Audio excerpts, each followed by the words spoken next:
Buongiorno a tutti e bentornati a Liberamente, variazioni e scorribande qui su Radio Libertà. Allora non c'è niente da fare.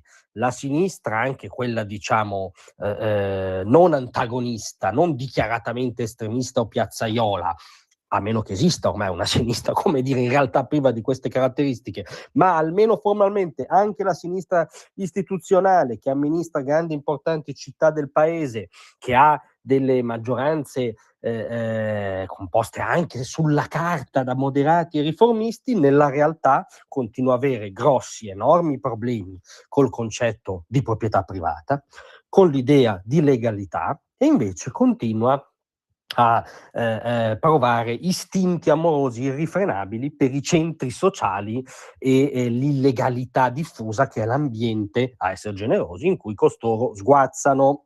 Lo diciamo perché oggi ci sono due notizie o allarmi che ribadiscono questa incultura di sinistra. Il primo lo ha suonato La Verità, con un pezzo che ha raccontato il piano sostanzialmente del sindaco di Torino Stefano Lorusso per far rientrare dalla finestra i galantuomini di Askatasuna che erano stati sbattuti fuori dalla porta dopo lustri e lustri di abusivismo e illegalità, perché il comune di Torino ha deciso di produrre un bando per il futuro dello stabile di Via Regina Margherita, storica sede appunto occupata dai galantuomini di Askatasuna e incubatrice anche della guerriglia, anche in chiave Notav.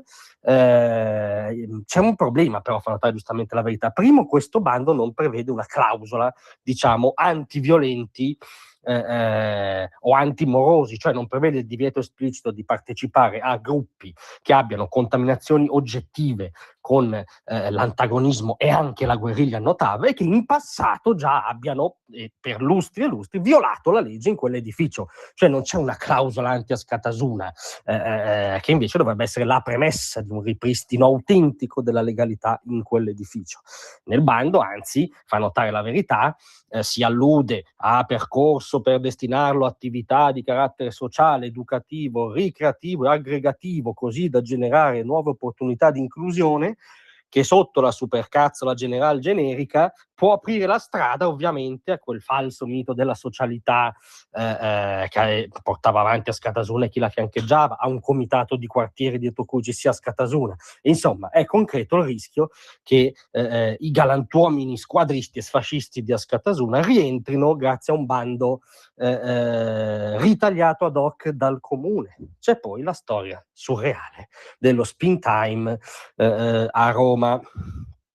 Sapete, palazzo che dal 2013 occupato abusivamente da 400 persone. È molto importante dire provenienti da 26 paesi diversi, perché garantisce ovviamente un tono di internazionalismo e di inclusione per cui già parlarne male è tabù. Che ha occupato appunto questo grande palazzo romano che è di proprietà del fondo di investimenti immobiliari Investire SGR, rispetto a cui esiste già una sentenza del 2021 che condanna il Ministero dell'Interno a un risarcimento di 21 milioni di euro per questa occupazione prolungata, cioè 21 milioni di euro di soldi pubblici, ergo dei contribuenti, ergo di tutti noi. Già 21 milioni di euro ci è costata questa illegalità tollerata e coccolata sempre dalla sinistra capitolina nel cuore di Roma. Adesso l'ideona del sindaco Gualtieri, lo schitarratore storico dilettante, che probabilmente se si dedicava a questi due hobby era meglio per tutti i romani in primis, è di comprare questo palazzo con soldi comunali, quindi ancora dei contribuenti, in questo caso romani, ancora soldi pubblici, ancora soldi nostri, diciamo, nella fattispecie dei romani, per sostanzialmente ridarlo agli occupanti che ora stanno dormendo in strada, protestando a oltranza, dicendo che vogliono tornare nelle loro case. Quel loro non ha alcuna giustificazione grammaticale né giuridica, ovviamente. Ci sono casi drammatici, persone che davvero hanno bisogno di un riscontro dal punto di vista abitativo. Ci devono essere le graduatorie fatte nella legalità.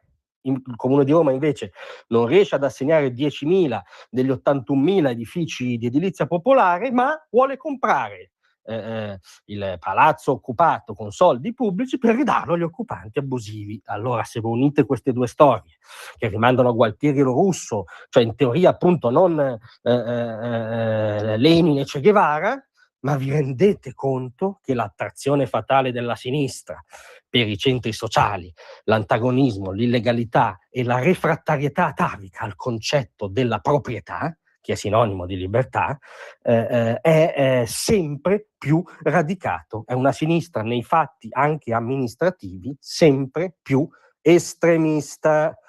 Grazie a tutti, a domani. Tra un manifesto e lo specchio